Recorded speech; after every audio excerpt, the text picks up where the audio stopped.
اللہ سے ڈرو، اور اللہ کا ڈر اگر تمہیں باقی رکھنا ہے کونوا مع الصادقین، اپنی صحبت کو صحیح کر لو، اٹھنے بیٹھنے کو صحیح کر لو۔ لاکھوں کروڑوں تقریر سن کر بھی ایک نوجوان سیدھے راستے پر نہیں آتا، کیوں؟ اس لیے کہ صرف تقریر سنتا ہے، بیٹھتا تو شیطانوں کے پاس ہی جاتا ہے۔ پورے دن کام سے آئے گا، آنے کے بعد وقت ملے گا، اسی چوکھٹ پر جا کر بیٹھے گا، اسی چوکڑی میں جا کر بیٹھے گا جہاں بھانگ پینے والے بیٹھتے ہیں، جہاں شراب پینے والے بیٹھتے ہیں، جہاں گٹکا کھانے والے بیٹھتے ہیں، جہاں غیبت کرنے والے بیٹھتے ہیں، جہاں پر حرام کاری کرنے والے بیٹھتے ہیں، جہاں پر گندی مزاج کے لوگ بیٹھتے ہیں، وہیں پر بیٹھتا ہے۔ اس لیے پوری زندگی کبھی بھی سدھار پیدا نہیں ہوتا۔ اگر دقت ہوتی ہے ایک عالم دین کے پاس بیٹھنے میں دقت ہوتی ہے۔ اور کیوں ہوتی ہے؟ اس لیے ہوتی ہے کہ ان کی نظر میں کوئی اللہ والا ہے ہی نہیں۔ یہ تو ڈھونڈ رہے شیخ عبد القادر جیلانی کو، وہ والا اللہ والا چاہیے، وہ تو اوپر ہے بھائی، جاؤ چلے جاؤ۔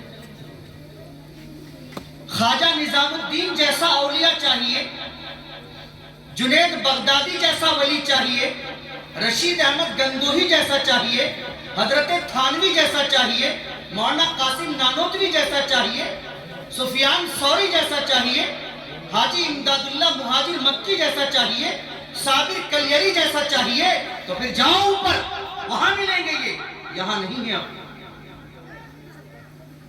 کسی نے حضرت تھانوی رحمت اللہ علیہ سے پوچھا کہ حضرت اب تو اللہ والے ملتے ہی، اللہ والے تو وہ تھے جیسے فلاں حضرت فلاں، ایسے اللہ والوں کے نام لیے، ایسے ایسے اللہ والے تھے، سفیان ثوری، عمر بن عبدالعزیز، ایسے اللہ والے تھے۔ حضرت تھانوی نے فرمایا کم بخت، ارے تو کون سا عمر بن عبدالعزیز جیسا ہے جو تیرا امام عمر بن خطاب بنے گا؟ تو بھی تو ایسا ہی ہے، جیسا تو ایسے تیرے امام، جیسے تم ہوں گے ایسے ہی اللہ تم کو اللہ والے بھی دیں گے۔ ہم یہ سمجھتے ہیں اللہ والا تو وہ بس پھٹے ہوئے کپڑے ہو، اس پہ ایک بٹن یہاں لگ رہا ہے، ایک وہاں لگ رہا، اللہ والا پاگل ہے، یہ اللہ والے کی صفات تھوڑا ہی، ہم یہی سمجھتے ہیں۔ حضرت شاہ وسیع اللہ صاحب مراد آبادی رحمت اللہ علیہ، ان کے پاس ایک میرے جیسا مولوی اپنے دوست کو لے گیا، چلو جی اللہ والوں سے ملا کر لاتا۔ اب وہاں پہنچا تو دیکھا بھائی کاجو کھا رہے، بادام کھا رہے، پستہ کھا رہے، بڑی قیمتی قیمتی چیز کھا رہے۔ یہ کہنے لگا بھائی یار جو کیسا اللہ والا، بھائی یہ تو مال توڑ رہا، یہ کیسا اللہ والا ہے، یہ تو مال توڑ رہا۔ تو اس نے کہا کہ بیعت بھی ہونا۔ وہ دوسرا کہنے لگا وہی بیعت بالکل نہ ہو جائے۔ وہ کیوں؟ بیعت ہو گیا تو لگئی بننا پڑے گا، بالکل ہر بات اسی کی ماننی پڑے گی، بیعت نہ ہو جائے۔ تو بھائی اللہ والے تو آپ یہ سمجھتے ہیں کہ وہ پھٹے ہوئے کپڑے پہنے، الٹے سیدھے کپڑے پہنے، وہ پاگل ہے، اللہ والے نہیں ہیں۔ تو ہمارے اندر کمی ہے کہ ہم اچھے لوگوں کے پاس بیٹھنا پسند نہیں کرتے۔ آپ کسی عالم دین کے پاس بیٹھو تو پاس والا دوست یوں کرتا رہے، کھڑا ہو لے، بس کھڑا ہو لے، کہیں یوں نہ پوچھ لے نماز تو پڑھ رہا نہیں پڑھ رہا۔ اور کوئی ویسا دوست مل جا جو میلے میں پکچر دیکھ رہے، نئی پکچر لگ رہی چل لے، جو نہیں بھی دیکھتا وہ بھی چل رہے گا۔ اور کسی مولوی کے پاس اگر کوئی بٹھا کے لے جا تو پیچھے سے گھنٹا مارتا رہے گا، چل یار اٹھ لے، بہت دیر ہو گئی۔ تو میرے دوستو ہمارے اندر کمی ہے صحبت کی۔ خدا کی قسم بزرگوں کی صحبت کا وقت ہوتا ہے، وقت اگر کبھی بھی ایک لمحے کے لیے وہ نظر پڑ جائے نا تو انسان کی زندگی تبدیل ہو سکتی ہے۔ وقت ہوتا ہے بس جب آدمی کا دل اور اللہ والے کا دل تڑپ کے ساتھ ملتا ہے تو اس کی کائنات بدل جاتی ہے۔ شیخ منصور بن عمار یا عمار بن منصور رحمت اللہ علیہ ایک بڑے اللہ والے تھے۔ ایک مرتبہ وہ راستے میں تھے تو بیچارہ ایک مسافر تھا, اس کا سارا سامان گم ہو گیا. اسے پتا تھا یہ جو منصور ہے نا یہ بہت بڑا اللہ والا ہے اور کسی کو خالی نہیں ہاتھ بھیجتا, کچھ بھی ہو دے گا ضرور. اس نے جا کر کے منصور کے پیر پکڑ لیے کہ مجھے 4 دینار چاہیے, 4 دینار. اور منصور رحمت اللہ علیہ نے اپنی جیب میں ہاتھ ڈالا, ادھر بھی خالی ادھر بھی خالی ہے, نہیں کیا کرا. فرمایا کہ منصور اللہ تیرا بھلا کرے گا اور اللہ دیکھ رہا ہے کہ مجھ جیسا مسافر آج پریشان ہے اور پریشانی میں تیرے پاس آیا ہے, اگر خالی ہاتھ لوٹا دیا تو اللہ کو جواب دینا پڑے گا. منصور نے پڑوسی سے کہا, کوئی نہیں ملا. سارے لوگوں کو اکٹھا کر کے کہا, کوئی ہے جو 4 دینار دے دے اور منصور خدا کے واسطے اس کے لیے 4 دعا کر کے جائے گا, کیونکہ مسافر خالی ہاتھ نہیں جانا چاہیے. آج میں اللہ کو حاضر ناظر کہہ کر کہتا ہوں کہ اگر کوئی 4 دینار دے گا تو منصور اسے اللہ کے واسطے سے 4 دعائیں دے کر کے جائے. ایک آدمی جو ہے آگے بڑھا, جناب میں دوں. وہ کون تھا؟ اسے اس کے مالک نے بھیجا تھا کہ 4 دینار کی شراب لے کر کے آؤ. ادھر 4 دینار وہ مانگ رہے, فرمایا کہ 4 دینار دوں گا مگر دعا منہ مانگی لوں گا, جو دعا میں مانگوں وہ دینی پڑے گی. 4 دینار میں دینے کو تیار ہوں, اس لیے کہ جب میں گھر جاؤں گا نا تو مالک مجھے نوکری سے بھی نکالے گا اور میرا سر بھی چھپے گا, وہ تو ویسے بھی نشیڑی ہے. فرمائے کہ ٹھیک ہے, تم 4 دینار دے کر اس غریب کی مدد کرو, میں اللہ سے دعا کروں. دے دی. کہا کہ پہلی دعا کیا ہے؟ بولو. پہلی دعا یہ ہے کہ میں نوکر ہوں, غلام ہوں, اللہ سے دعا کرو کہ اللہ مجھے آزاد کر دے. تو منصور رحمت اللہ علیہ نے اللہ کے سامنے لو لگا کر کہا کہ اے اللہ, میرے بس میں کچھ نہیں, جسے میں گنہگار, کچھ نہیں میرے بس میں, کچھ بھی نہیں. اللہ مجھے کس حال میں رکھے گا وہ پتہ نہیں ہے, اور لیکن اللہ تو سچا ہے, اس کا کلام تو سچا ہے. اگر میں کہوں اے اللہ مجھے نہ دے, لیکن تو بڑی قوت اور طاقت کا مالک ہے, میرے ان سب بھائیوں کو معاف کر دے, تو اس داتا کے لیے کیا کمی ہے؟ میں خود تھوڑا ہی معاف کر رہا ہوں, میں تو اسے کہہ رہا ہوں, وہ تو کر سکتا ہے. تو کہہ دیا چل تو آزاد ہو جائے. فرمایا کہ ایک دوسری دعا, کہ دوسری دعا یہ ہے کہ میرا مالک شراب چھوڑ دے, کیونکہ شراب نہیں چھوڑے گا تو مجھے نہیں چھوڑے گا. اس لیے دوسری دعا کرو کہ اللہ میرے مالک کی شراب کی عادت چھوڑے. اب اس اللہ والے نے اللہ کا واسطہ دے کر کہا کہ رب کریم, مجھ جیسے گنہگار پر نظر مت کرنا, اپنی کبریائی پر نظر رکھ کر کے میں یہ کہتا ہوں کہ اللہ اس کے مالک کی شراب کی عادت چھڑا دینا. کہ تیسری دعا کیا ہے؟ کہ تیسری دعا یہ ہے کہ میں نے 4 دیے ہیں, اس کے ڈبل چاہیے مجھے. جواب بھی تو دینا ہے مجھے جا کر کے, مجھے اس 4 کے ڈبل دے. یہ دعا کرو اللہ سے. کر دی دعا. تیسری دعا اللہ سے یہ کرو کہ اللہ میری بھی, تیری بھی, میرے مالک کی بھی, اور اس مجمع میں جتنے لوگ بیٹھے ہیں سب کی بخشش کا وعدہ اللہ سے کرواؤ. یہ دعا میرے لیے. انہوں نے یہ دعا بھی کر دی. اب جب یہ غلام دے کر کے سب دعا لے کر کے گھر پہنچا تو مالک بڑا تڑپ رہا ہے. شراب کا آدمی, نشے کا عادی کیسا ہوتا ہے اللہ ہی جانے. آپ تو جانتے نا شراب پیا ہوا آدمی کیسا ہوتا ہے. اللہ کی پناہ اتنی. اس لیے شب برات آج بیٹھے نا بھائی بہت دعا کریں گے. شرابی کی دعا قبول نہیں ہوتی, مغفرت نہیں ہوتی. کیوں نہیں ہوتی؟ شراب سارے گناہوں کی جڑ ہے. شراب یا نشہ وہ کمبخت چیز ہے کہ جس کو کرنے کے بعد بہن کا اور وحشیہ کا فرق نہیں رہتا. آدمی کو پتہ نہیں چلتا سامنے والی عورت میری بہن ہے یا کوئی ناپاک عورت ہے. اتنی گندی چیز ہے شراب. اس لیے حدیث میں اللہ کے نبی نے فرمایا کہ شراب سارے گناہوں کی جڑ ہے. اسے کرنے کے بعد آدمی کچھ بھی کر سکتا ہے, کچھ بھی کر سکتا ہے, جو چاہے اس سے کروا لو وہ کر سکتا ہے. اتنی خطرناک چیز. اس لیے شب برات میں بخشش نہیں ہوتی. پیارو زندگی بہت مختصر ہے. پتہ نہیں کل باقی رہیں گے کہ نہیں رہیں گے. اس عادت سے باز آ جانا. اور یہ عادت پتہ ہے کیوں پڑی ہے؟ یہ تم ماں کے پیٹ سے سیکھ کر نہیں آئے، تمہارے ناپاک دوستوں کی صحبت سے یہ عادت پڑی. ان کے پاس بیٹھ کر یہ عادت پڑی ہے.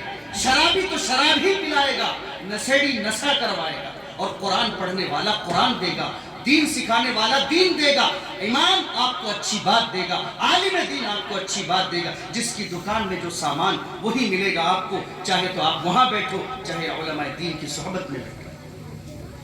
یہ غلام چلا گیا واپس، وقت بہت کم ہے. تو یہ غلام واپس گیا.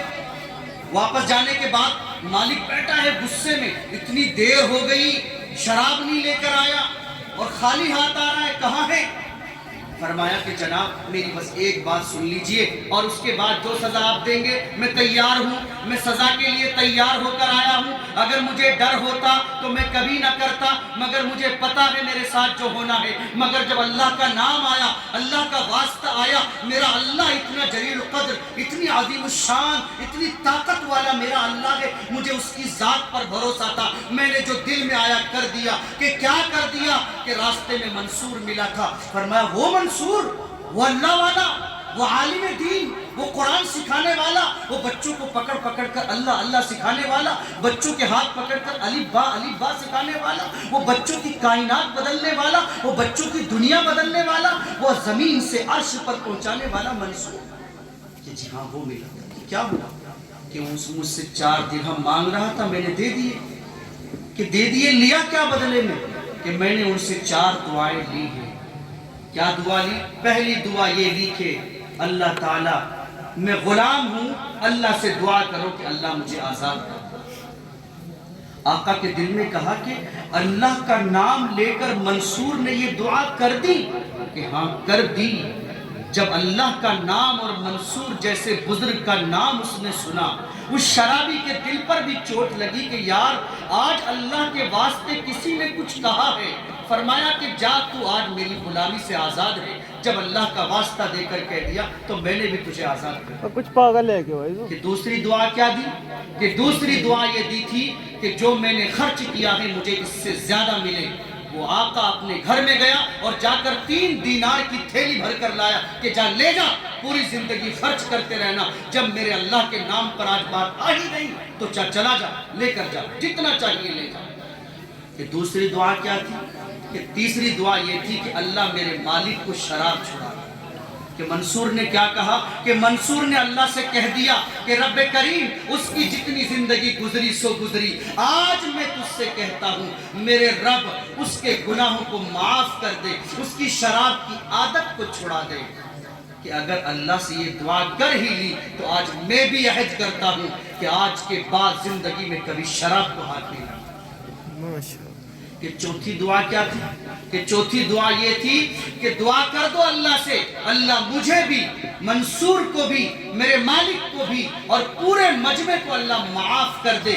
یہ دعا کر کے آیا ہوں. تو مالک نے ہاتھ جوڑ کر کہا کہ دیکھو 3 کام میرے بس میں تھے، میں نے کر دیے، چوتھا کام میرا نہیں ہے، نہ میرے بس میں ہے، اس لیے یہ کام میں نہیں کر سکتا. اور یہ کہہ کر کے وہ مالک اپنے کمرے میں روتا ہوا چلا گیا. شام ہوئی، رات ہوگی، لیٹ گیا. رات کو جب پوری نیند میں سویا تو کسی نے خواب میں آ کر کہا کہ منصور کے کہنے پر تو اپنے آپ کو اتنا بڑا سمجھتا ہے کہ اس نے دعا کی اور تو نے کہہ دیا کہ جو میرے اختیار میں تھا میں نے دے دیا. تو اتنا بڑا ہو گیا کہ سب کچھ تو ہی دے رہا ہے اور میرا نمبر آیا تو یہ کہہ دیا یہ میرا کام نہیں. ارے جب تو 3 کر سکتا ہے میں چوتھا نہیں کر سکتا، جا سب کو معاف کر. یہ اللہ والوں کی صحبت کا اثر ہوتا ہے. جب انسان پر نظر پڑتی ہے نا تو وہ نظر کب کام کر جائے آپ اندازہ نہیں لگا سکتے. اتنی بڑی اللہ کی ولیوں کی صحبت کا یہ اثر ہوتا ہے. حضرت حاجی امداد اللہ مہاجر مکی رحمت اللہ علیہ کون ہے؟ یہ ہیں حضرت مولانا قاسم نانوتوی کے پیر، مولانا حسین احمد مدنی کے پیر، محمود الحسن گنگوہی کے پیر، اشرف علی تھانوی کے پیر، سید الطائفہ کہتے حاجی امداد اللہ مہاجر مکی رحمت اللہ علیہ. ان کے علاقے میں ایک مرتبہ سید احمد بریلوی رحمت اللہ علیہ نے جب دورہ کیا تو جب ان کے گاؤں میں پہنچے تو ان کے والد نے ان کو اٹھا کر کے سید احمد کی گود میں رکھ دیا. اب اس اللہ والے کی نظر تھی، ان کو گود میں لیا اور گود میں لینے کے بعد بچپن میں بیعت کر لیا. ایک لمحہ ملا تھا جب ایک مرتبہ وضو کر رہے تھے، اس وقت کے ولی کامل نے دیکھا اور بلایا کہ اس بندے کو بلاؤ. جب اسے وضو پہ سے بلایا وہ تو گمسم، آج تو گیا بھائی بیٹے وضو میں گڑبڑ کر دیا، آج تو مولانا صاحب چھوڑ دیں گے نہیں. پکڑا گیا کچھ نہ کچھ تو گڑبڑ، میرے کون سی وضو آ رہی. خیر چلا گیا. حضرت نے پوچھا کہ کیا کرتے ہو؟ دیکھیے کچھ نہیں، نماز پڑھتا ہوں. اور کیا کرتے ہو؟ قرآن پڑھتا ہوں. اور کیا کرتے ہو؟ روزہ رکھتا ہوں. اور کیا کرتے ہو؟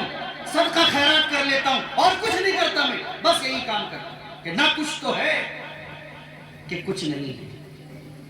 بس ایک چھوٹی سی بات ہے کہ جب سے مجھے میرے شیخ کی نظر ملی ہے اس وقت سے لے کر آج تک کوئی کام خلاف سنت نہیں کیا. فرمایا تبھی تو میں نے دیکھا کہ تیرے ہاتھ کی چمک کی لائٹ آسمان کے ستاروں سے ٹکرا گئی. میں سمجھ گیا کہ کوئی معمولی چیز نہیں ہے، یہ ہے اللہ والوں کی نظر.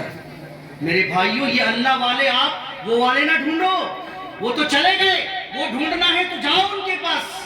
اب یہی اللہ والے ہیں. ارے جو ہمارے بچے کو قرآن سکھا دے، جو ہمارے بچے کو دین سکھا دے، ہمارے لیے تو وہی پیر ہے. جس کے پیچھے ہم نماز پڑھ لے اس سے بڑا ہمارے لیے کون ہوگا.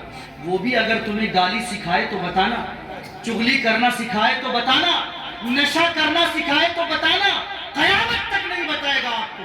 ارے اگر کہے گا تو یہ کہے گا وضو میں اتنے فرض ہے، نماز پڑھ لیا کر، یہ کام کر لیا کر، یہ نہ کر لیا کر. یہ ہے علماء کی صحبت. میرے بھائیوں اس چیز کی کمی ہے، اس کو اپنے اندر لے آئیں تو یہ شب برات ہمارے لیے کامیاب ہوگی، نہیں تو کوئی فائدہ نہیں ہوگا. تقریر بے پناہ سے، تقریروں سے فائدہ نہیں جب تک آپ عمل نہیں کریں. اس لیے تھوڑا وقت کام پر سے آنے کے بعد، نماز کے بعد اپنے اماموں کے پاس بیٹھے، کسی بھی عالم دین کے پاس بیٹھے تو تمہارے جو دل کا بلب ہے وہ جلتا رہے. ورنہ یہ نشیڑی شرابی جواری، یہ فلم دیکھنے والے عیار مکار، ان کی دوستی تمہیں کسی قابل نہیں چھوڑے گی. تمہیں نہ اپنے ماں باپ کا چھوڑے گی، نہ اپنی بہنوں کا چھوڑے گی، نہ اپنی بیوی بچوں کا چھوڑے گی. تمہارے بچے روتے ہوئے سڑکوں پر پھریں گے کیونکہ باپ نشہ کر کے لیٹا ہوا ہے، بچے کے سر پر ہاتھ رکھنے والا کوئی نہیں ہے. آپ اتنے بڑے پریوار کو چھوڑ کر ایک ایسے دوست کی صحبت میں بیٹھے ہیں جو اتنی برائیوں کا مالک ہے. اس سے بہتر ہے اپنے بچوں کے ساتھ لیٹ جاؤ، اپنی بیوی کے پاس بیٹھو، اپنی ماں کے پاس بیٹھو، اپنے حافظ کے پاس بیٹھو. تمہارا وقت دین کے ساتھ پورا ہوگا اور انشاءاللہ یہ جو برائیاں ہمارے گھروں کو برباد کر رہی ہے یہ ہمارے اندر نہیں آتی. عمل کریں گے نا انشاءاللہ. اللہ تعالیٰ مجھے بھی ہم سب کو بھی عمل کی توفیق عطا فرمائے.